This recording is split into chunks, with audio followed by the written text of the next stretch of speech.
Welcome to Just a Cup on Believe. I am Coach Bryan Fetzer, and we are going to have a conversation, as always, with some of the greatest athletes, coaches, and specialists in the world of sports and business. And the question today is, if you could get better at golf, would you try and would you ask for assistance? And when you start thinking about getting better, there's lots of different ways. And my guest today, Trevor Tellin, is a mental performance coach. He works with executives and athletes and really specializes in the world of golf. And I'm excited to bring Trevor on because I want to pick his brain a little bit about, all that is mental. And that's a term, Trevor, that has been used constantly. And everybody says, what's a mental thing? It's a mental thing. Mm-hmm. So let's talk about the mental performance and everything that you will be doing on a daily basis. But the first question I ask is, how did you even get into working in this profession to begin with? Interesting and great question. I always love hearing people's kind of stories on this piece. For myself, it was really a situation of my own experience, if you will. So, basketball was my sport growing up through high school, through college, and such. And I took a very interesting journey with it, playing in high school, going through the recruiting process, things not playing out exactly how I thought they were supposed to. So, therefore, deciding, you know what, I'm going to hang it up. I'm not going to play anymore. Did about 6 months of college and realized that was probably the biggest mistake I've made in my life and decided I got to get back into this. But the path I then created for myself was much more difficult than perhaps it could have been if I would have stuck with things a little bit earlier. So I trudged through it, went up to Iowa, spent 2 years there to junior college, quite literally in the middle of a cornfield, and then transferred to a school after those 2 years down in Arizona and was there and part of the program for probably about 5 or 6 months. And then, frankly, and unfortunately, hit a point where I just couldn't do it anymore. There was no excitement, there was no passion. It's like it had all just disappeared. And I unfortunately, or fortunately, I suppose you can look at it both ways, decided it was time to hang it up. And in reflection of that experience, I realized in the weeks and short months that followed, it was my mind that really got in my way.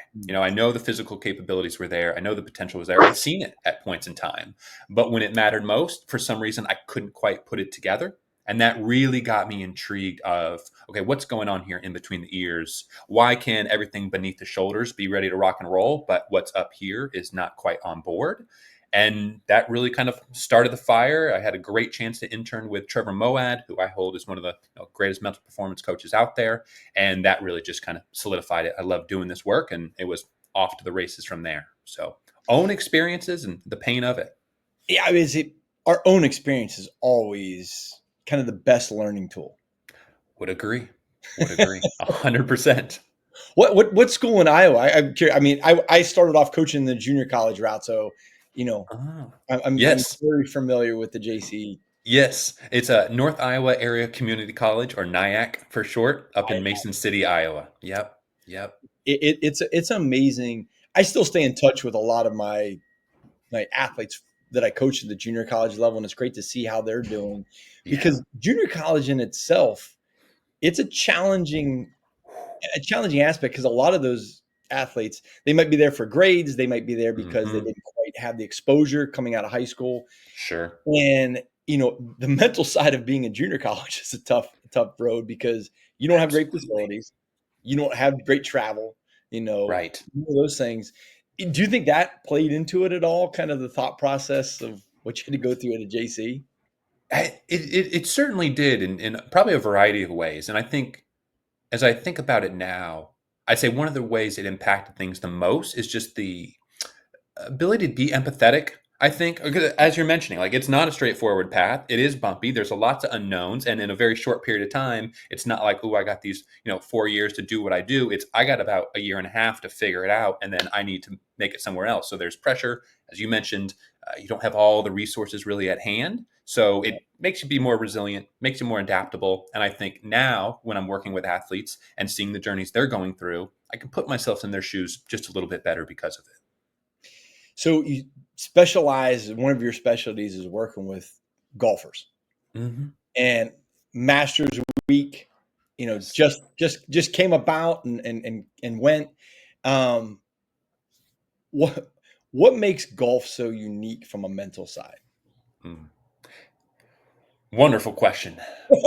Probably a long list of things, but I think perhaps, I mean, one of the most difficult aspects is that, though, of course, and you've probably heard this stat before, though you're out there for 4 hours, let's say, even on a good day, you're realistically only playing for maybe 2 minutes, 3 minutes, because a swing doesn't take more than a few seconds. And if you do that, a handful of times, well, then you're really out there just navigating the course, moving from shot to shot. And to me, that is the opportunity. That's a double wide door swinging open and just inviting the thoughts and the questions and the doubt and everything else in. So there's so much time to be with your mind in a sport like golf. Whereas in something like basketball, that is still very obviously mentally demanding. It's quick, it's fast paced. You have Right. to adjust and just be on the top of things in the moment. So I think all that space and just the difficulty as well. I mean, it's a very small white ball that you are trying to hit a very long ways into a very small cup, and the combination of that makes a bit of an obstacle course at times. I mean, I think of the movie Tin Cup, Hmm. with Kevin Costner and the basically the head games that he had in his mind.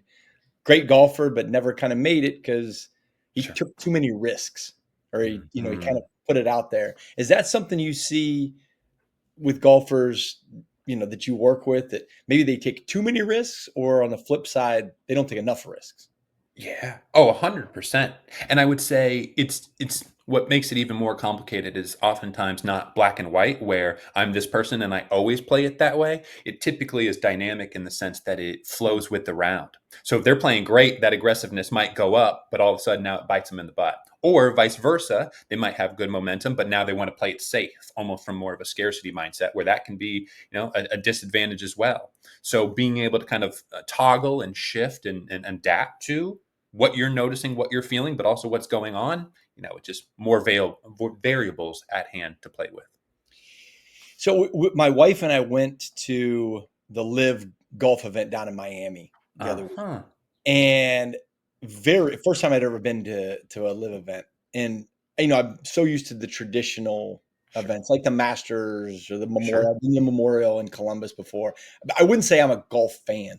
but I would say that I enjoy sport, right? Mm-hmm. So going to that Live event and seeing music playing, people are right up on the course, Mm-hmm. and I mean, it's kind of chaotic, super Yeah. family friendly, but very different than the traditional. My question is, my wife brought it up. She goes, "Isn't Mhm. this hard on the golfers mentally? They got music blaring and people talking and cheering." Give me your thoughts on that, because I'm very Yeah. curious for somebody that works with people that golf on a regular Yeah. basis, how that would affect somebody. Yeah, it's a really interesting question. My hunch would be, and I don't know this from firsthand experience, so it's a bit of a hypothesis. But my thought would be, off the bat, you're probably absolutely right. I mean, it's a complete 180 from what any of these players are used to. So therefore, I mean, this is like we're stepping into a foreign environment. Yeah, we know the game at hand, but rather than that, it's completely different. So off the bat, yeah, I'd say that's probably something to adjust to. My guess would be with a bit of time, however, it starts to, the noise starts to drown out a little bit, just like a track athlete would be, or a basketball player would be, a football player would be. Even though you're in a stadium with thousands of people, oftentimes there's points where you don't hear any of it, right? So I would imagine, even in this sense, for golfers, once they get comfortable, all right, they re-engage with their process, kind of shift back into that zone at points that we talk about so frequently. And I would guess that they deal with it a bit more. Some might honestly even, like a Bryson DeChambeau or somebody, feed off that energy. That might actually be beneficial. It gives them something to kind of, engage with and keep their energy levels where they actually prefer them to be. So for each individual, I'm sure different, but for each also a bit of a challenge. Definitely a bit of a challenge. Yeah. There's a question. We're going to take a break, but I want to come back with a question. You made, I watched a video of you saying that Nick Saban thinks like a golfer. So after the break, I want to touch on that, because that got me thinking in a lot Excellent. of different ways. Excellent. You are listening to Just a Cup on Believe. Hey, every topic, every sport, everywhere. That's Believe. And today we have Trevor Tellin, who is a mental performance coach, works with executives, athletes at a very high level, and specializes in golf with a lot of his clients. And I just want to kind of touch on this. That you did a Instagram post a while back saying that Nick Saban thinks like a golfer. Now, Nick Saban does golf from what from what I've heard and told, but I mean he's one of the most successful coaches of all time in any Mhm. sport. Fill us in on this, and if you haven't, go to Trevor's um, Instagram page and check out. He's got some great content. Mindset Coach Trev. Uh, but let's talk about Nick Saban. Why does he think like a golfer? Yeah. If I'm recalling this correctly, I want to say it was a situation where he was discussing how he communicates with his kickers at points. Prior to going into maybe a field goal or an extra point or whatever it may be, and how he perhaps supports them and in what ways that shows up. And you know, I think in golf, it's very much this way. We can put so much pressure on one shot. There can be so much intensity around this one singular act that we're doing, very much like a kicker would be facing in a situation like this, that sometimes like dressing it up too much, making it more than it is, can just kind of be counterproductive. Like, let it just be a kick. Let it just be a shot. Keep it simple. We don't need to go up there and I don't know. Sometimes just the more we say, the more we dress it up, the bigger it gets, the scarier it gets, the more confusing it can become in our mind, the more thoughts it can invite in. So, I mean, I think he's a very wise coach for obviously many reasons, and this one in knowing his players well enough to understand when to engage, when to not, how to support, how to be there and give that nice confidence boost, how to not pull away from it. I mean, I think honestly is quite an art, to be honest. It's a skill certainly, but also an art to be able to kind of duck and dive with that depending on the individual. So being mindful of the thoughts. You just said knowing your athletes. Hmm. As somebody that works with individuals, what do you find on a twofold on the recreational? I'll call them the recreational golfer. What is one of the biggest struggles they have, and then we'll go to what the elite golfers might have. Yeah. For a recreational golfer, I where I'd really jump in is with awareness, which I know is probably, it's the most foundational aspect of things. But when you're a higher level athlete, you are paying attention to so many details. Right. Perhaps you're a little more trained for this. But for the recreational folks, I mean, oftentimes we're just going out to have fun. We're there with our friends, our family, whomever it may be. And we're not necessarily reflecting. We're not necessarily always the most present. So these sort of things then don't allow us to actually have a good grasp or understanding of like what's going on. So that's where I'd probably start with things. What about the elite side of things? What do you Mm. see they tend to struggle with the most? Mm. Great question. I'd say it's probably a two-part answer. One, and the less interesting answer is it really depends. Because when you start to get to that level, right, every human is uniquely different, as we Sure. notice just in daily life. So therefore, the way they interact with these situations and the game is also going to be uniquely different based on past experiences, based on, what they've been told here and there, what they tell themselves. But if I had to try to generalize in this sense, and you hear this. I mean, the Bob Rotella book is the classic, right? Golf's not a game of perfect, and yet almost every golfer I've worked with wants to be perfect. Like that, right? The Right. disbelief when a shot goes wrong is remarkable, and yet we can watch professionals like we just did in the Masters who make terrible shots. Left and like it happens, and yet the expectation that that shouldn't happen never seems to quite go away at points. So the comfortability with failure, with mistakes, is definitely something to focus in on. I mean, yeah, golf is one of those sports that failure is inevitable, and Hmm. you know, all sports have failure, but golf seems to be, you get the Happy Gilmore Uh-huh. reaction where the clubs get thrown and Yeah. they're cussing at the ball. I mean, I look at all those things, and so in saying that, out of all the golf movies that Hmm. there are, what's your favorite golf movie? Oh goodness. Because there's some good That's ones. that's a There's some classics. great question. That's a great question. Put you on the spot Yeah. for that one. I mean, you say Happy Gilmore. I love comedies. Coming from the mental performance realm, I am even outside of the work I do with athletes. I'm very intentional with what I watch, what I consume, like what Mhm. I engage with. And though this might not be fully supported by science, I'm a big proponent of like before I go to sleep, I want to watch something funny because I want to go to bed with this good kind of energy, this good note. When I'm not feeling well, I'm going to honestly watch a bunch of comedy because I think it's a great way of kind of triggering my immune system or my nervous system to say, hey, look, I'm safe. I'm enjoying this. I'm good. So I might honestly go with something like Happy Gilmore because not only is it entertaining, it's funny, but it's also about a great game. So good combination of things. Well, that's a unique perspective. I guess I've never even thought of watching a comedy for for your overall just well being. I've Sure. never put that in, but now that you say that, that makes complete sense. You don't want to watch a drama or something that makes you sad. You're not feeling good. Right. It's, Right. it, it's super common sense, but I never think You I know, thought about it until you you know, just said. sometimes to just, be in your feels is completely okay as well. And if that's what folks want to do. But I think nowadays, I was watching a show just last night with my wife and it just blows my mind how intense and gory and just heavy content can be these days. So just being Right. mindful of that, I think, is a useful tool. Very, very much so. Mhm. So one of the topics or one of the buzzwords Mhm. nowadays is mindfulness. Mhm. When I say mindfulness, what comes to mind, or how would you define that? Or Mhm. That's a great question. I'd more than likely stem off some version of the John Kabat-Zinn, I mean, kind of father of Western mindfulness definition that really it's just about being where our feet's at, being where our feet are, being here and now, paying attention to the here and now, and just refraining or holding back from the judgment. So just being where we are, non-judgmentally, and yeah, not critiquing. To be honest, I mean, just kind of taking things in as they are, with what's going on and accepting them as is, and then rolling with that. It's kind of how I'd break it down.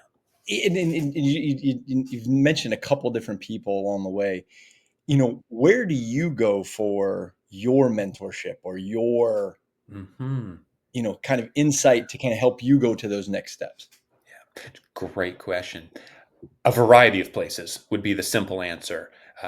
Growing up and as I was earlier into this path of mental performance, I really pulled a lot from Eastern thought, to be quite frank. Old spiritual leaders like an Alan Watts or a Ram Dass are huge figures in my life as more of a larger kind of philosophical level of things. But then also, you come over to the mental performance field, folks like Trevor Moawad, when he was with us, big influence. Another gentleman I worked with, Sean Kelly Quinn, he's really been a massive mentor to me. Um, so variety of folks, colleagues that I've met, but then also, I love the arts. My wife is incredibly artistic, so I draw from those areas. I am of the belief that if all I do is listen to other mental performance coaches, though I can certainly learn a lot from them, I also then just end up sounding like every other mental performance coach. So I want to pull from a variety of areas to help me be more dynamic and more versatile in my work. Well, diversity is really the key to almost everything. If you get Yeah, stuck in a certain rut that you're always doing the same thing, my right. grandfather told me a million times, if you always do what you've always done, you always get what you always got, There you which go. isn't really great grammar, but Sure. but it's so true. Like, if you keep doing Yeah. the same thing, you're not going to change. Yeah. You know, Right. why do you expect a different outcome? And I think that's why people will go to somebody like yourself Hmm. and ask questions, Yeah. get help. Yeah. How do people get a hold of you? Like if they want to reach out to you or get Sure. connected, how do they do that? Sure.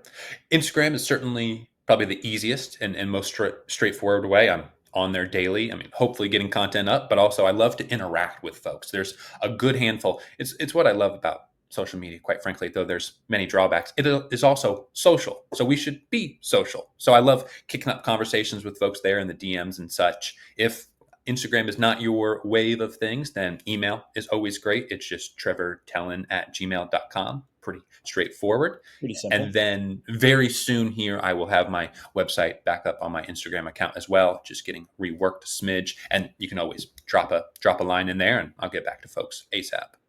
You mentioned social media, Hmm. and I want to touch on this on the mental side. How do you think social media has started to affect, Hmm. athletes in general, but just everyday people as well? Yeah, that was a great question. When it comes to athletes specifically, where my mind goes instantly is the comparison game, right? I mean, we're seeing folks from all over the place, and you couple that with the fact that anything that can be put on Instagram or any social media for that matter can be very done up and dressed up in a manner to make it look 100 times better than what it really is. Right. So, we start to make these comparisons against non-real sort of situations or scenarios, now expecting so much more from ourselves when in reality, like that's not probably real for anybody. I think that can be a bit of a dangerous trap. And then, like we were mentioning earlier with the shows, the variety of content that is now out there can be very informative and can be very helpful, and also can be very damaging. So just being mindful of where we spend our time, what accounts we engage with and follow, I think can be pretty dang important. Well, I think you see it, athletes losing the thought process, going down in Twitter battles or X battles, whatever you want to call Hmm. it, and responding. And I think most people don't understand at the elite level, those individuals, they're no different than anybody else. They're looking, they're scrolling, they're doing the scroll, Sure. they're looking for the same things that you're looking for, Yeah. and they're real. Yeah. Uh, Yeah. was watching a documentary, and I get your take on this. The new Red Sox documentary series on Netflix came out, Uh-huh. and they were talking about just how brutal some fans can be. I Mm. coached at Harvard, lived in Boston. I love the Red Whew. Sox. So I mean, in Philly, Yep. where you live, Right there with them. fans are brutal. Yep. Yep. And they talked about, one of the guys was kind of talking. He said, "Hey, I heard in the stands, somebody told me that I hope you die in the car wreck on the way home because you pitched so bad." And I'm thinking, like, what Yeah. is that? Right? Yeah. Yeah. But being mindful of everybody in what you Mhm. say has to Mm. be something that, you know, can affect somebody even more so. So I'm thinking about, like, on the golf course, somebody Mhm. doing the gentle razzing, Mhm. "Hey, great shot," Mhm. and then just they put it in the tank or something like that. Mhm. Do you find yourself talking to clients about blocking out the noise? I've heard people talk about that. Is it very, very good question. Say a variety of perhaps ways to work with it. One would be certainly blocking out the noise, but also going maybe a level deeper and understanding, like, well, what voices do we really tend to pick out? Are there certain things that catch our attention more than others? And if that's the case, let's just become aware of that first so that maybe we can understand it a bit better, and then we can decide how we want to work with it. But secondary to that, I think an area or direction I take a lot of those sort of conversations is not as much maybe blocking out, because they're going to say what they're going to say, right? We can't control other people, and we got to accept that. However, instead of maybe trying to block things out, because sometimes by trying to push things away, we just intensify them more, let's also understand, well, what is it that we want to focus in on? Like, what's our anchor? What's our rock? And this comes back a bit to that mindfulness piece, right? Somebody throws a comment, we hear it, we see it flying out there in the air, but instead of grabbing it, getting attached to it, and pulling it in and making it our own, we know, well, here's my base, right? I hear it, fine, but then I come back to my center, like you would in a traditional meditation practice of using your breath as kind of that rock or that centerpiece. So kind of training more the, yes, we could block out, but also what do we want to just focus in on, and let's get that muscle strong, because you're going to need to refocus in on that probably, countless times for a variety of reasons. Yeah, I could sense that some people would get pretty anxious Sure. at high level performance, or even just they're in a tee box. Sure. I know personally. I like do it very, very infrequently, but there's been some charity tournaments that I've been at, and I'm sitting in a tee box, and there's 30 people watching, and I suck. I mean, That's I don't practice. I'm not any good. And heard. there's that instance where I'm like, if I shank this, what's my reaction be? Am I going to joke and lay it off, or am I going to, Mm, how are I going to be? What advice, either how would you advise, give some simple advice to somebody that deals with that anxiety issue mhm. Yeah, mentality? absolutely. In this sort of situation specifically, I would kind of look at it twofold.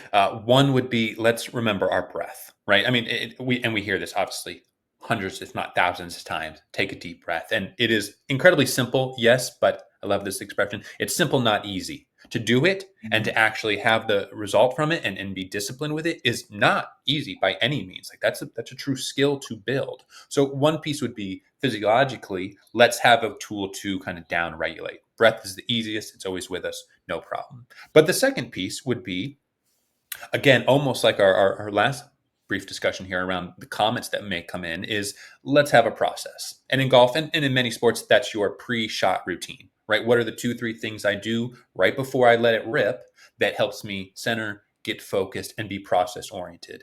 And we can use that again as an anchor. So yes, those nerves might be there. Let's take a good deep breath or two, or six, however many we need. But then also, let's keep talking ourselves through what that process is, keeping it very present, keeping it action oriented, and then just using that as a runway, if you will, right into the action. So we kind of start to eliminate the space for maybe some of that doubt or thoughts or questions to creep in and really take root. Man, I could talk forever on these subjects, because it's just fascinating to me, and it's always fascinating to see how other people just process Mhm. and Yeah. where that is. To let you go on this question Mhm. is advice, and I try to do this with every single guest. Is what advice would you give to the younger you Mm. to be successful? Yeah. Wonderful question. This is one that I throw out to a lot of my athletes oftentimes, and it's excellent. The responses. I'm going to pull a little inspiration actually from one of my athletes that I actually posed this question to, because I really like the phrase they used. And the phrase they used was "failure's fake." And when I was an athlete and when I was much Hmm. younger, I mean, terrified of failure, right? The consequences that come out of that, oh man, what's that going to mean for my career? What's that going to mean for my opportunities, et cetera? You can run very far down with those thoughts. And I think I did at that time. But having this understanding that, you know, through failure we learn. I mean, if you don't fail, you don't grow. I mean, it is essential to everything that we do. It is the yin and yang, right? Like we Right. cannot have success without having the other side of things. So reshaping how I viewed that, how I sat with that, my relationship with failure. I mean, easy to say now, but it really could have been a game changer. So Right. it's something I try to embrace in my life now and understand. All right, when things don't go wrong, it's just feedback. Let me learn from it. Let me use it. And if I don't need it, then I toss it and let it be. But Hmm. integrating that a bit more, I think, is helpful for all. That's awesome. That's some wisdom amongst wisdom right there. There we go, for sure. Trevor, thanks for so much for joining us Yes, indeed. this week on Just a Cup. Yes. Awesome, awesome stuff. And remember, you can get a hold of you at on Instagram at Mindset Coach Trev. See some great content, some very insightful content. Really focuses on the sport of golf, and a lot of golf being played now. Yes. The As time of the year for it. the time of the year comes, you roll into the spring and into the summertime. So, Trevor, thank you so much for joining us. You've been listening to Just a Cup on Believe. Please like, subscribe, share. You can find it on Apple, Spotify, anywhere you get your podcasts. And you can also find us on YouTube. And you can go to believe.com. So for another episode, Bryan Fetzer here, Trevor Tellin, mental performance coach. Have a great one, and God bless. Thank you.